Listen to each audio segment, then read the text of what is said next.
Good morning my dear kids. Welcome to my kids garden. എൻ്റെ എല്ലാ കുഞ്ഞു കൂട്ടുകാർക്കും സുഖാണെന്ന് വിശ്വസിക്കുന്നു. ഇന്ന് നമുക്ക് പുതിയൊരു ക്ലാസ്സിലേക്ക് പോകാം. അതിനു മുമ്പ് കഴിഞ്ഞ ക്ലാസ്സിൽ പഠിപ്പിച്ചിട്ടുള്ളത് എന്തായിരുന്നു? പാറ്റേൺസ്. നമുക്ക് നോക്കാം ഏതൊക്കെ പാറ്റേൺസ് ആയിരുന്നു ഞാൻ പറഞ്ഞു തന്നത്. സ്ട്രെയിറ്റ് ആയിട്ട് വരയ്ക്കുന്ന ഒരു പാറ്റേൺ പറഞ്ഞു തന്നു. പിന്നെ കർവിന്റെ ഒരു പാറ്റേൺ പറഞ്ഞു തന്നു. ഇങ്ങനെ വരയ്ക്കുന്ന ഒരു പാറ്റേൺ പറഞ്ഞു തന്നു. പിന്നെ ഇങ്ങനെ കണ്ടോ, സർക്കിളിന്റെ ഒരു പാറ്റേൺ. ഇത്ര 5 ആയിരുന്നു പറഞ്ഞു തന്നിരുന്നത്. ഇന്ന് നമുക്ക് നമ്പേഴ്സിലോട്ട് കടക്കാം. ഫസ്റ്റ് ഏതാണ്? 1 എങ്ങനെ എഴുതുന്നേ? ആദ്യമായിട്ടൊക്കെ പഠിക്കുകയല്ലേ, നമുക്ക് കറക്റ്റ് ആയിട്ട് എഴുതി പഠിക്കും. ഡോട്ട് ഇട്ട് എഴുതി പഠിക്കണം. ഡോട്ട് ഞാൻ ഒരുപാട് ഡോട്ട് ഇട്ട് തരാം, എന്നിട്ട് നമുക്ക് അതിൻ്റെ മേലിൽ കൂടെ എഴുതാം അല്ലേ. ഡോട്ട് ഇട്ടിട്ട് അതിൻ്റെ മേലിൽ കൂടെ എഴുതി നോക്കാം. എങ്ങനെയാ? ഇവിടുന്ന് മേളിന്ന് താഴോട്ട് സ്ട്രെയിറ്റ് ആയിട്ട് വരയ്ക്കുക, മേളിന്ന് താഴോട്ട് സ്ട്രെയിറ്റ് ആയിട്ട് വരയ്ക്കുക, മേളിന്ന് താഴോട്ട് സ്ട്രെയിറ്റ് ആയിട്ട് വരയ്ക്കുക. ഇങ്ങനെയാണ് 1 എഴുതേണ്ടത്. മനസ്സിലായോ? പോയിന്റ് ചെയ്യണം. ഇവിടുന്ന് നമ്മൾ സ്ട്രെയിറ്റ് ആയിട്ട് താഴോട്ട്, ടോപ്പിൽ നിന്നും ബോട്ടത്തിലോട്ട് സ്ട്രെയിറ്റ് ആയിട്ട് 1. നോക്കിക്കേ എങ്ങനെ എഴുതുന്നത്. ഇവിടുന്ന് സ്ട്രെയിറ്റ് ആയിട്ട് താഴോട്ട് 1. ഇവിടുന്ന് താഴോട്ട് ഇങ്ങനെ സ്ട്രെയിറ്റ് ആയിട്ട് താഴോട്ട് വരയ്ക്കണം. ഈ ടോപ്പിൽ ഡോട്ട് ചെയ്യുക, ടോപ്പിൽ നിന്നും താഴോട്ട് സ്ട്രെയിറ്റ് ആയിട്ട് വരയ്ക്കുക. 1. ഇനി നമുക്ക് ഒരു ഒബ്ജക്റ്റ് വെച്ചിട്ടുണ്ട്, എങ്ങനെ കൗണ്ട് ചെയ്യാൻ നോക്കാം. നിങ്ങൾക്ക് മനസ്സിലാവാൻ വേണ്ടിയാ. നമുക്ക് എന്തോത്തിനെ വരയ്ക്കാം? ഒരു മൂണിനെ വരച്ചാലോ? നോക്കിക്കേ എങ്ങനെയാണെന്ന്. ഞാനിപ്പോൾ ഒരു മൂണിനെ വരയ്ക്കുവാണേ. നിങ്ങൾക്ക് ഇഷ്ടപ്പെടുവോ അറിയില്ല. ഇങ്ങനെ വരയ്ക്കുന്നു.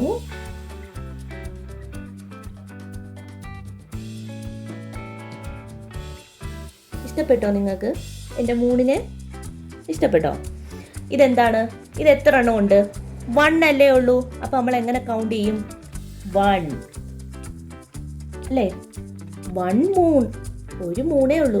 അപ്പം ഇനി നിങ്ങൾ എന്ത് സാധനങ്ങൾ നിങ്ങൾ കണ്ടാലും ഒരെണ്ണേ ഉള്ളെങ്കിൽ എന്തോ പറയണം? 1 moon, 1 pencil, 1 pen, 1 box, 1 chair, എല്ലാം ഒരെണ്ണം മാത്രമേ ഉള്ളെങ്കിൽ 1 എന്ന് പറഞ്ഞ് കൗണ്ട് ചെയ്ത് പഠിക്കണം. അപ്പം നിങ്ങൾക്ക് പെട്ടെന്ന് നിങ്ങളുടെ മനസ്സിലതങ്ങ് തറയും. ഓക്കെ, ഇനി നമുക്ക് അടുത്ത നമ്പർ. അടുത്ത ഏതാ നമ്പർ? 1 കഴിഞ്ഞാൽ 2. അടുത്തത് ഏതാ? 2 എങ്ങനെ എഴുതുന്നേ നോക്കാം. 2 എങ്ങനെ എഴുതുന്നേ? ഇവിടുന്ന് ഇങ്ങനെ കർവ് കണക്ക് വന്നിട്ട് നീട്ടി താഴോട്ട് വരണം. എന്നിട്ട് ഇവിടുന്ന് സ്ട്രെയിറ്റ് ആയിട്ട് ഇങ്ങനെ കൊടുക്കണം. മനസ്സിലായോ? 2 ഏതാ നമ്പർ? 2. എങ്ങനെയാണെന്നാ പറഞ്ഞേ? ഇവിടുന്ന് കർവ് കണക്ക് താഴോട്ട് വരിക, ഈ ഡോട്ടിൽ വെച്ചുകൊണ്ട് ഇങ്ങോട്ട് സ്ട്രെയിറ്റ് ആയിട്ട് കൊടുക്കുക. ഏതാ നമ്പർ? 2. കണ്ടോ 2 എങ്ങനെ എഴുതുന്നേന്ന്? ഇവിടുന്ന് കർവ് കണക്ക് താഴോട്ട് വരിക, ഇവിടുന്ന് സ്ട്രെയിറ്റ് ആയിട്ട് കൊടുക്കുക. 2 കണ്ടോ? 2 എഴുതുന്നത് എങ്ങനെയാണെന്ന് കണ്ടോ? ഇതാണ് 2. ഇനി 2 നമുക്ക് ഡോട്ട് ഇട്ട് നോക്കാം. ഓക്കെ, ലൈൻസിൽ എങ്ങനെയാ നോക്ക്, എങ്ങനെയാ എഴുതുന്നേ നോക്കിക്കേ. നമ്മളിങ്ങനെ താഴോട്ട് ഡോട്ട് ഇടുന്നു, ഇങ്ങനെ കൊടുക്കുന്നു. വലുതായിട്ടിടാവേ. ഇങ്ങനെ താഴോട്ട്, ഇങ്ങനെ ഇങ്ങനെ ഇങ്ങനെ. ഈ ഡോട്ടിൽ കൂടെ നമുക്കിനി 2 വരയ്ക്കാം. ഈ പോയിന്റിൽ ഡോട്ട് ചെയ്യുക, ഈ പോയിന്റിൽ നിന്നും ഇങ്ങനെ താഴോട്ട് വരിക, സ്ട്രെയിറ്റ് ആയിട്ട് പോവുക. ഓക്കെ, എങ്ങനെയാ? ഇവിടുന്ന് കർവ് കണക്ക് താഴോട്ട് വരിക, ഇങ്ങനെ വരയ്ക്കുക. 2 ഏതാ? 2. ഇവിടുന്ന് കർവ് കണക്ക് താഴോട്ട് വരിക, ഇവിടുന്ന് ഇങ്ങനെ വരയ്ക്കുക. ഏതാ നമ്പർ? 2. പറഞ്ഞ് തന്നെ എഴുതി പഠിക്കണം. ഓക്കെ, ഇനി നമുക്ക് ഒബ്ജക്റ്റ് വെച്ച് എങ്ങനെ കൗണ്ട് ചെയ്യാമെന്ന് നോക്കാം. 2 മൂണിനെ വരയ്ക്കാൻ പോവാട്ടോ. നോക്കിക്കേ, ഇങ്ങനെ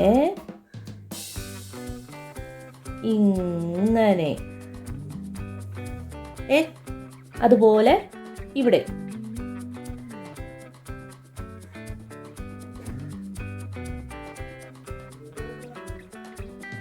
ഓക്കെ, നമ്മൾ 2 മൂണിനെ വരച്ചിട്ടുണ്ട്. അപ്പൊ ഇത് നോക്കിക്കേ, ഇത് എത്രയുണ്ട്? 1 2. എത്രയാ? 1 2 അല്ലേ? 1 2. അപ്പൊ ഇവിടോട്ട് എഴുതുക 2 2 മൂൺ അല്ലേ? എത്ര മൂണുണ്ട്? ഇത് 2 മൂൺ അല്ലേ? ആദ്യം നമ്മൾ വരച്ചത് ഒരെണ്ണേ ഉള്ളെങ്കിൽ, 1 ഉള്ളെങ്കിൽ എന്തോ പറയണം? ഇതിപ്പോൾ ഇല്ല, ഇതില്ല, ഇത് മാത്രമാണെങ്കിൽ 1 മൂൺ. അപ്പോൾ 2 എണ്ണം ഉണ്ട് അല്ലേ? 2 മൂണുണ്ട്. അപ്പോൾ എന്താ വേണം? 2 മൂൺ. അപ്പം ഏതൊരു ഒബ്ജക്റ്റ് കണ്ടാലും 2 എണ്ണം ഉണ്ടെങ്കിൽ നമ്മൾ എങ്ങനെ പറയണം? 2 പെൻസിൽ, 2 പെൻ, 2 ചെയർ, അങ്ങനെ പറയണം. ഓക്കെ, അപ്പോൾ 2 ബുക്ക്. അപ്പോൾ 1 ഉള്ളെങ്കിൽ 1 ബുക്ക്, 1 ചെയർ, അങ്ങനെ പറഞ്ഞു പഠിക്കണം. അപ്പോൾ മനസ്സിലായല്ലോ ഏതൊക്കെ നമ്പറാണ് നമ്മളിന്ന് പഠിച്ചത്? 1 2 അല്ലേ? 1 2 രണ്ടെണ്ണമാണ് നമ്മളിന്ന് പഠിച്ചത്, 1ഉം 2. അപ്പം നല്ലതുപോലെ ഈ 1ഉം 2ഉം എഴുതി പഠിക്കണം. ഓക്കെ, അപ്പോൾ ഇന്നത്തെ ക്ലാസ് ഇത്രയേ ഉള്ളൂ. എൻ്റെ എല്ലാ കുഞ്ഞു മക്കൾക്കും എൻ്റെ വീഡിയോ ഇഷ്ടപ്പെട്ടെന്ന് ഞാൻ വിശ്വസിക്കുന്നു. അതുപോലെ ഓൺലൈൻ ക്ലാസ്സുകൾ അവൈലബിൾ ആണ്. താല്പര്യമുള്ളവർക്ക് നമ്മളെ കോൺടാക്ട് ചെയ്യാവുന്നതാണ്. ഡിസ്ക്രിപ്ഷനിൽ കോൺടാക്ട് നമ്പറും മെയിൽ ഐ ഡിയും കൊടുത്തിട്ടുണ്ട്. അതിൽ ഹായ് എന്ന് പറഞ്ഞ് ഒരു മെസ്സേജ് അയച്ചാൽ മാത്രം മതി. അതിനുള്ള റിപ്ലൈ നമ്മൾ തരുന്നതായിരിക്കും.